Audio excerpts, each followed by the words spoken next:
Hi there.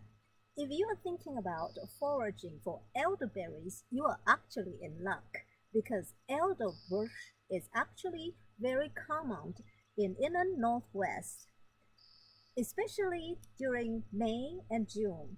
So this is the peak of elderberry flowering season, and this is about third week of June. You might already seen it driving around in a backcountry road. They are usually along the roadside wherever there is a little bit of water because they thrive in a little bit of moisture. So first of all, elderberry bush is a woody shrub, meaning that it actually have trunks like a tree, but the leaves fall in the winter time.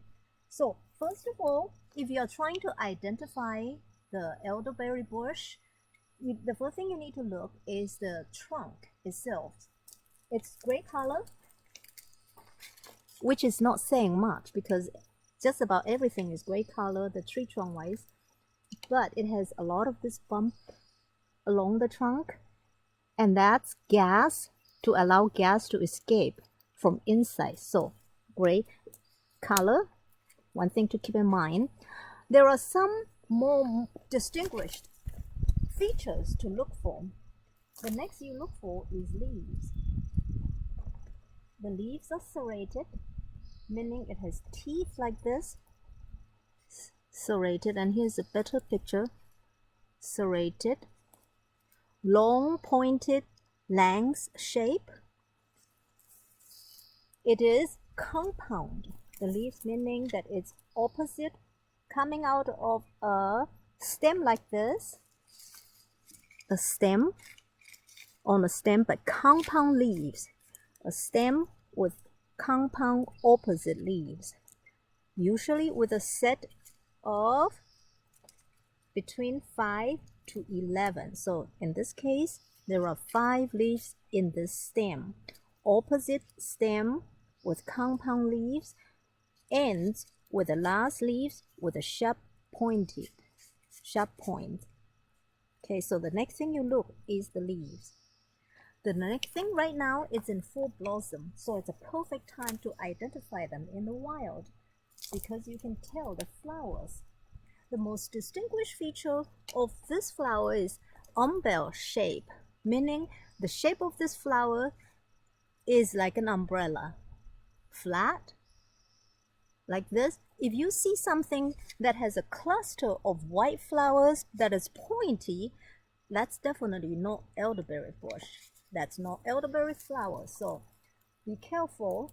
Very important, flat shape. It has a cluster of hundreds of little blossoms, white, creamish. Each blossom, if you will do a little bit close up here, each blossom here has 5 petals with 5 stamens. So that's the flowers. Umbel shape, umbrella shape, cluster of hundreds of little white flowers. Each flower has 5 petals and 5 stamens. So the next thing that we look for is berries. So this is a perfect time to use this as an example because we have both berries forming and flowers still in bloom. When the berries are ready in the fall, remember it has to be droopy. This is very important because of the weight of the berry draws the shape downward, and also is the growing habit of the berry itself. In case you come across in the wild the blueberries, dark purple, dark blueberries that are pointed upwards like this, that's definitely not the one you want. This particular species is only edible with the berries and flowers. So this only flowers and only berries are edible, and this is what you use in your medicinal tea or juice or syrup.